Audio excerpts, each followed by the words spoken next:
HMPV বা HMP virus বর্তমান সময়ের একটি আলোচিত আতঙ্কের নাম, যার লক্ষণ সাধারণ সর্দি-কাশির মতোই এবং করোনা ভাইরাসের সাথে অনেকটাই মিল রয়েছে এই ভাইরাসের। করোনার মতোই এই ভাইরাসও শ্বাসযন্ত্রকে সংক্রমিত করে। এই ভাইরাসেরও এখনও কোনো প্রকার প্রতিষেধক বা টিকা আবিষ্কৃত হয়নি। তবে কি বিশ্ব করোনার মতো আরেকটি মহামারীর সম্মুখীন হবে? এসব প্রশ্নের উত্তর জানা নেই, সময়ের সাথে সাথে এর উত্তর পাওয়া যাবে। এই ভিডিওতে এইচএমপি ভাইরাস সম্পর্কেই বলবো। আসসালামু আলাইকুম বন্ধুরা, কেমন আছেন সবাই? আশা করি সবাই অনেক ভালো আছেন। বন্ধুরা, আজ এই ভিডিওতে আপনাদেরকে বলবো এইচএমপি ভাইরাস সম্পর্কে। মূল আলোচনায় যাবার আগে সবার কাছে অনুরোধ, চ্যানেলটি সাবস্ক্রাইব করবেন এবং বেল আইকনটি প্রেস করে রাখবেন যেন পরবর্তী নোটিফিকেশন সাথে সাথে পেয়ে যান, এবং ভিডিওটি ভালো লাগলে লাইক এবং কমেন্টস করে আপনাদের মতামত জানাবেন। এইচএমপিভি বা এইচএমপি ভাইরাসের full form human metapneumo virus.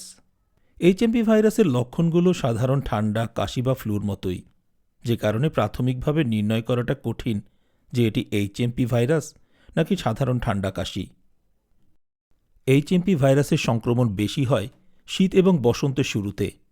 বসন্তের শুরু কিন্তু শীতের শেষ, এ সময় কিন্তু ভালোই ঠান্ডা থাকে এবং ঠান্ডাজনিত সংক্রমণও ভালোই হয়। প্রাপ্তবয়স্কদের ক্ষেত্রে সাধারণ যে লক্ষণগুলো পাওয়া যায় তা হল জ্বর, কাশি, নাক থেকে পানি পড়া, গলা ব্যথা, শরীরে র্যাশ বের হওয়া, নিঃশ্বাস নেবার সময় শাঁ শাঁ করে আওয়াজ হওয়া, নিঃশ্বাস নেবার সময় পর্যাপ্ত বাতাস টেনে নিতে কষ্ট হওয়া অর্থাৎ শ্বাসকষ্ট, শারীরিক দুর্বলতা এবং বুকে চাপ অনুভব করা। আর তীব্র লক্ষণগুলো হল তীব্র শ্বাসকষ্ট হওয়া, বুকে ব্যথা হওয়া, বেশি পরিমাণে জ্বর এবং বমি হওয়া। বাচ্চাদের ক্ষেত্রে কমন যে লক্ষণগুলো পাওয়া যায় তা হল সাধারণ সর্দি ঠান্ডার লক্ষণগুলো: নাক থেকে পানি পড়া, নাক বন্ধ হয়ে থাকা, কাশি, অল্প জ্বর, নিঃশ্বাস নেবার সময় শাঁ শাঁ করে আওয়াজ হওয়া, গলা ব্যথা, দুর্বলতা, ক্ষুধা না লাগা, শরীরে ব্যথা। এইচএমপি ভাইরাস কিভাবে ছড়ায়? মূলত আক্রান্ত ব্যক্তির সংস্পর্শে আসলেই এই ভাইরাস বেশি ছড়ায়। আক্রান্ত ব্যক্তির হাঁচি, কাশি বা কথা বলার সময় যে থুতুর কণা ছিটে আসে তা থেকে, আক্রান্ত ব্যক্তির স্পর্শ করা কোনো জিনিসের সংস্পর্শে আসলে, যেমন ফোন, দরজার হ্যান্ডেল, কম্পিউটারের কিবোর্ড, খেলনা ইত্যাদি।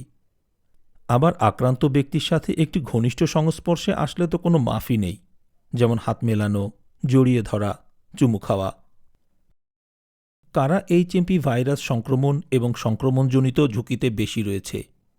5 বছরের কম বয়সী শিশু, 65 বছরের বেশি বয়স্ক পুরুষ ও মহিলা, যাদের শরীরে রোগ প্রতিরোধ ক্ষমতা কম বা এইচআইভি কিংবা এইডস আক্রান্ত ব্যক্তি, হাঁপানি বা অ্যাজমা আক্রান্ত ব্যক্তি, ক্রনিক অবস্ট্রাকটিভ পালমোনারি ডিজিজ বা সিওপিডি আক্রান্ত ব্যক্তি। এইচএমপি ভাইরাস আক্রান্ত হলে মানবদেহে কী ধরনের সমস্যা হয়ে থাকে?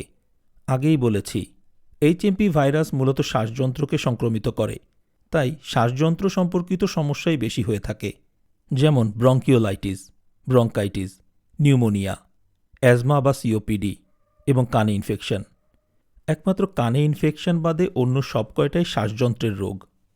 কিভাবে আমরা নিজেদের এইচএমপি ভাইরাস সংক্রমণ থেকে নিরাপদ রাখতে পারি?